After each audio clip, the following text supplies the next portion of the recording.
Across from Duke Energy's Florida headquarters for a pitchfork protest. 8 on your side, Mark Douglas is there tonight with more on the reasons behind all those pitchforks. So what about it, Mark?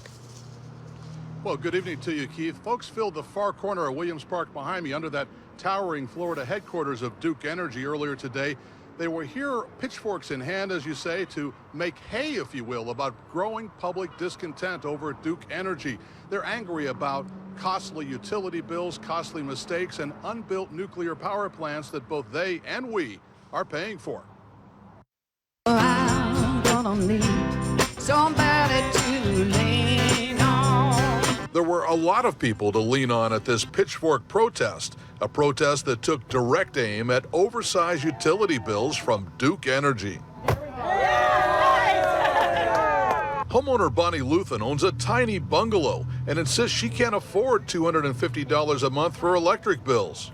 It's outrageous. There's no reason for it. There should be no reason for it. Protesters blame Duke for botching the repair job that shut down the Crystal River nuclear plant and making consumers pay for that mistake, and also making customers pay advance fees on the Levy nuclear plant that Duke might never build. If you're tired of the utility sticking it to you, this is your opportunity to stick it to your utility bill.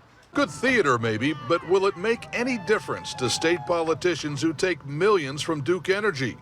State lawmaker Dwight Dudley, who refuses Duke's money, says maybe. It's going to be that way until the people speak out, until the people organize, until the people fight against this. Whatever the case, hot dog vendor Larry Foltz isn't holding his breath. $500 a month for electricity. You got to sell a lot of hot dogs to pay those bills. I got to do a lot of overtime. Yes, indeed.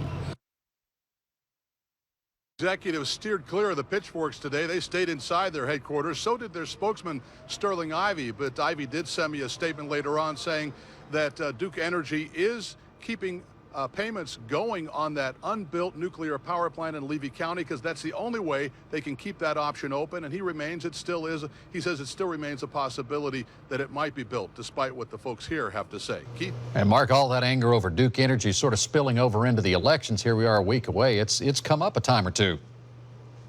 It certainly has. A lot of politicians and candidates running for office in both parties are now speaking out harshly against Duke Energy.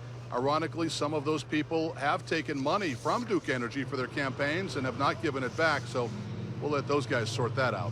Pete? Mark Douglas reporting live in St. Petersburg. Thank you.